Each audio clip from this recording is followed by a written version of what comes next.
Welcome to yet another episode, the third episode of 3D Fit, where I share with you my health journey, where I was, where I am, and where I am going.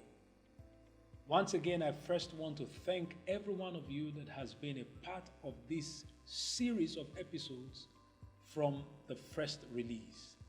Your comments, your feedbacks have been extremely helpful to us. Of course, I'm sure by now you've seen a number of our responses.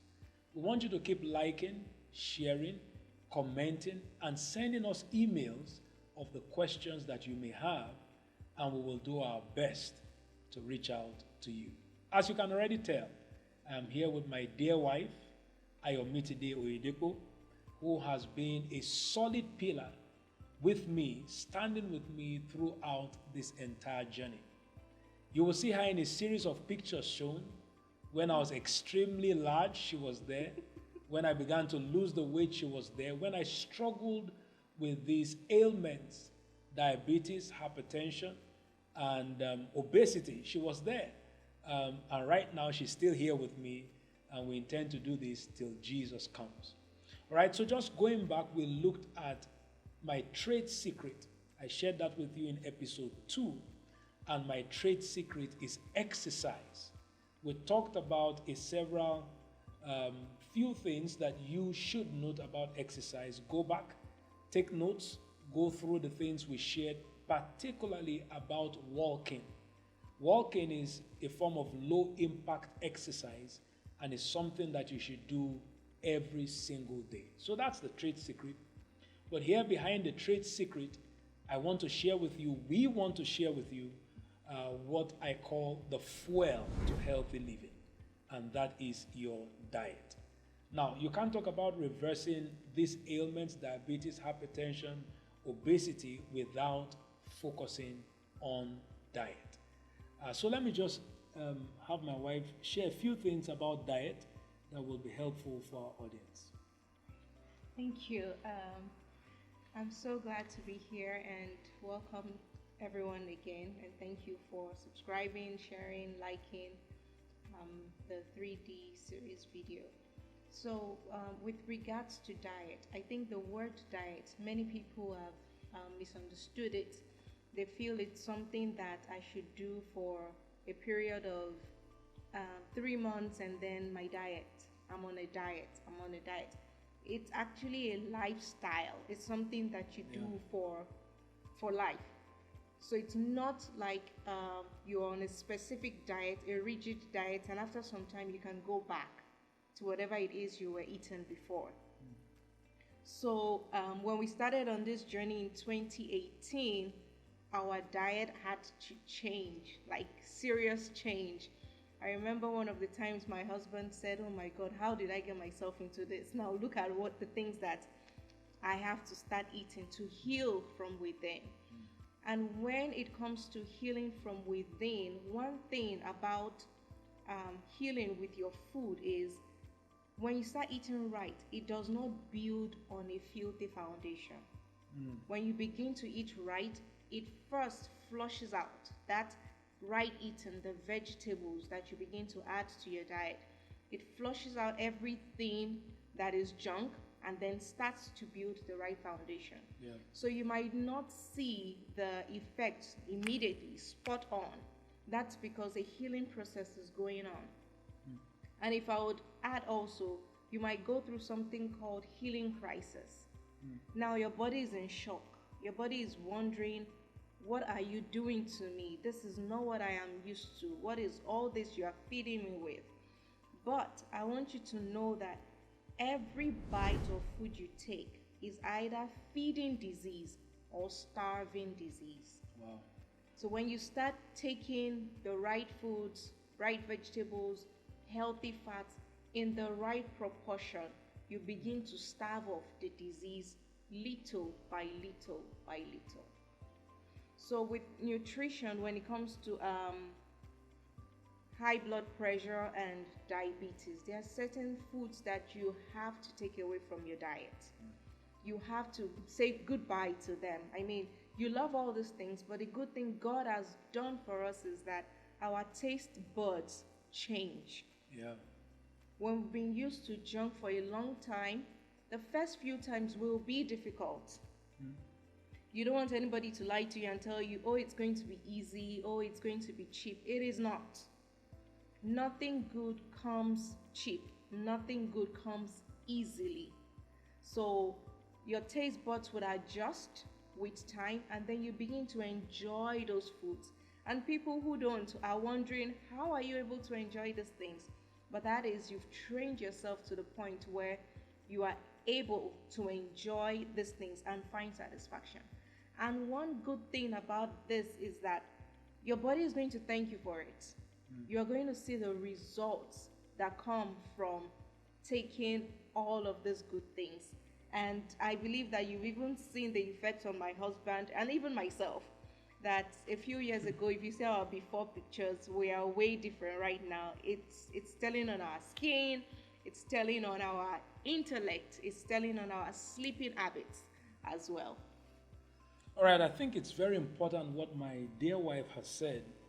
I have also discovered that in this health journey, you need to change the purpose why you eat.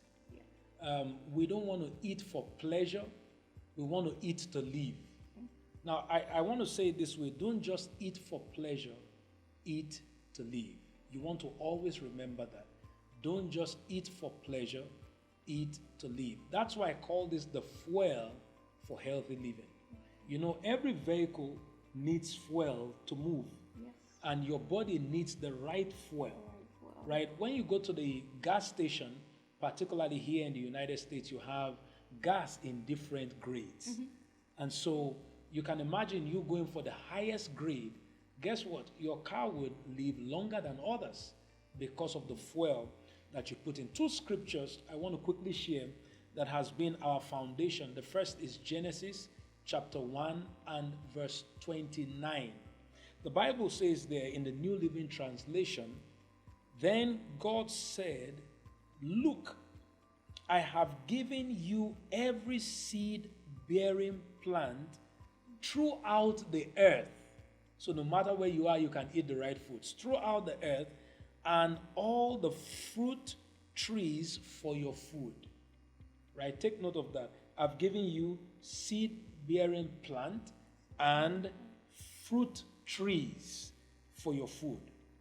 In Ecclesiastes chapter 10 and verse 17, also in the same New Living Translation, the Bible says, happy is the land whose king is a noble leader and whose leaders feast at the proper time to gain strength for their work and not to get drunk.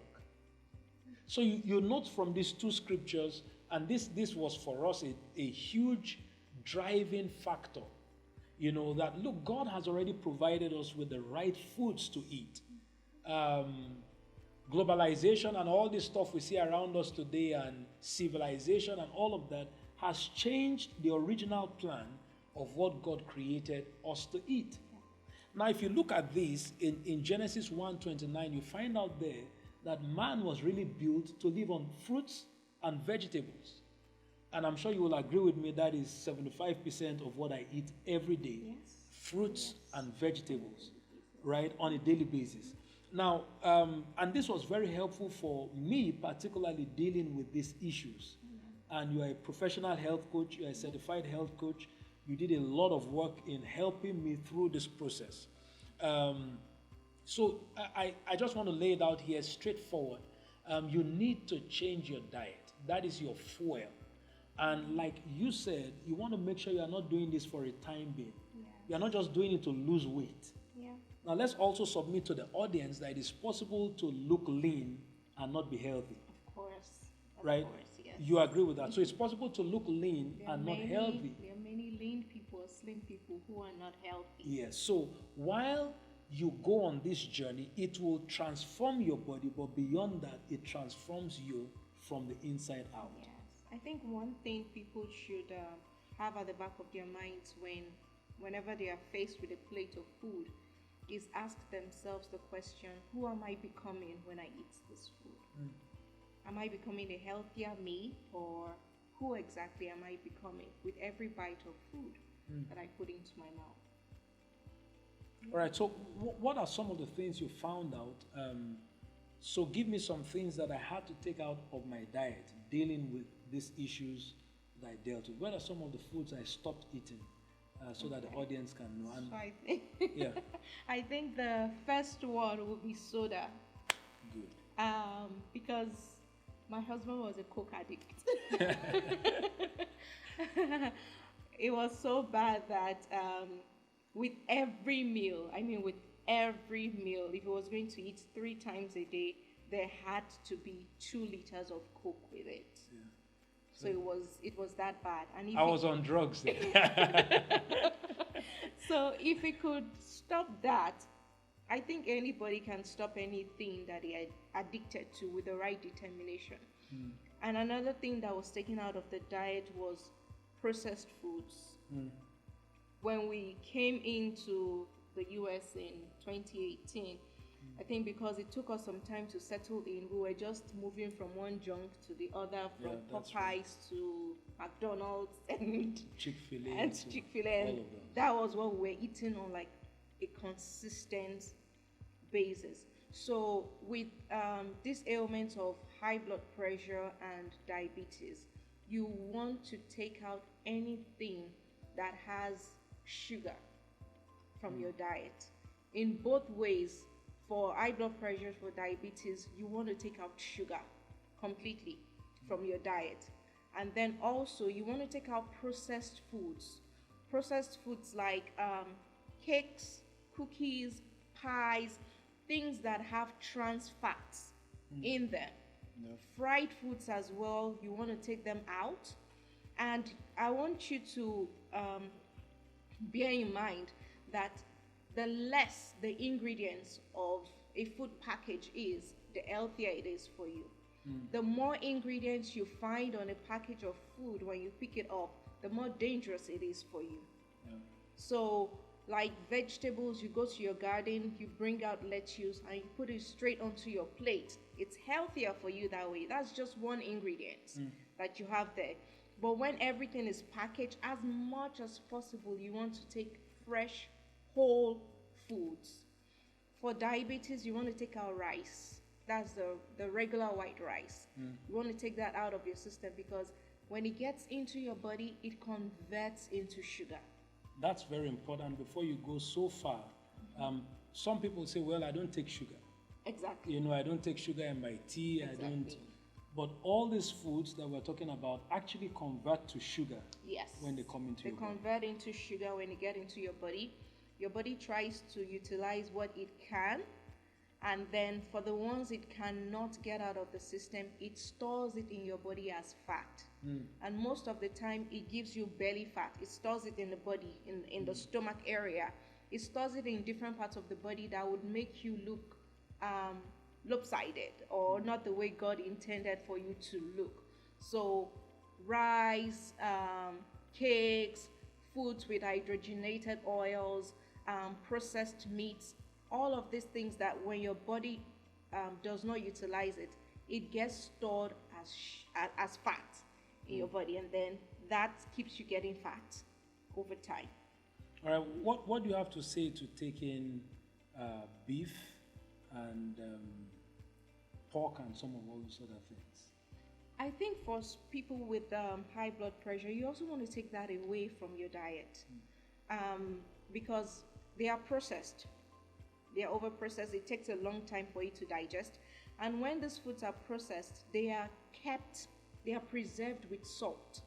So it has high sodium content, which is not good for the blood vessels for high blood pressure.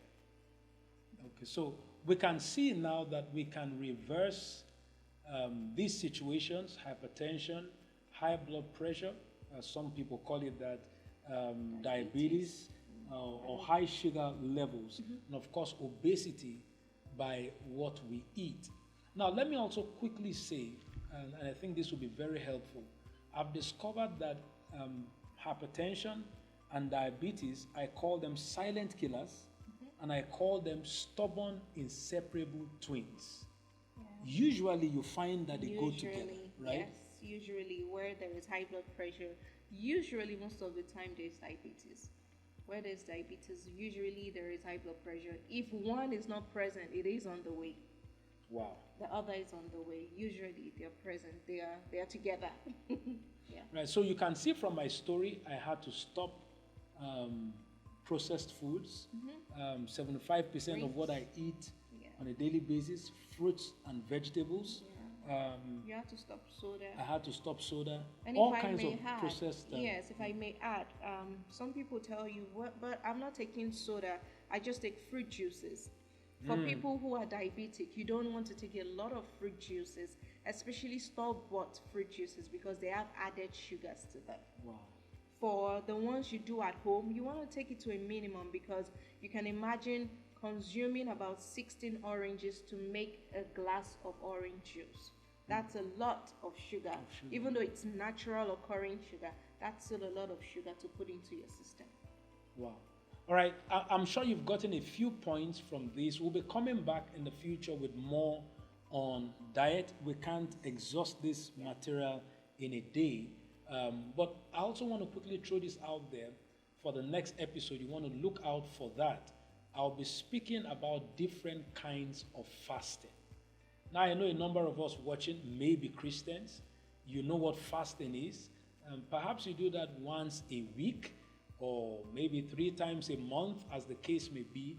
But do you know you can actually fast also for your health, right? Yes. We have different kinds of fasting. We have the OMAD, O-M-A-D, that is 1 meal a day. You have the 16-8, that is you fast for 16 hours. You eat within 8 hours. You have the 24, you fast for 20 hours and you eat only within 4 hours. I'm currently, I think, in between 24 and OMAD. Yeah. And that's particularly sustainable when you are not able to do your walks or your workouts during the winter season that we just have leaving us right now. So I've used most of these kinds of fastings. The only one I'm yet to do is alternate fasting, alternate day fasting. So and I'll tell you a bit more about that and how we can look at several kinds of fasting and why should we fast health-wise. Can you tell me that? Just for a moment, why do you think we need to fast health-wise? You're able to get toxins out of your body. I think that's like one of the main reasons why you fast. When you fast, your body takes a break.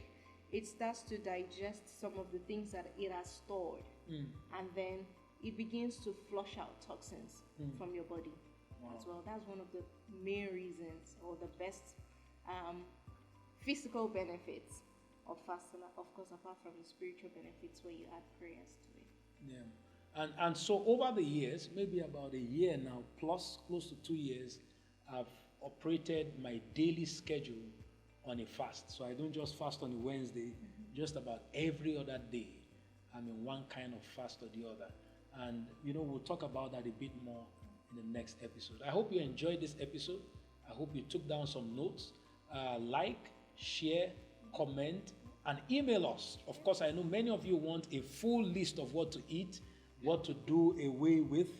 You can send an email to the Den Health, and my wife, who operates that, will be able to help you. She's a certified health coach, and here you have a living proof that she knows her stuff. Right? So see you in the next episode. God bless you.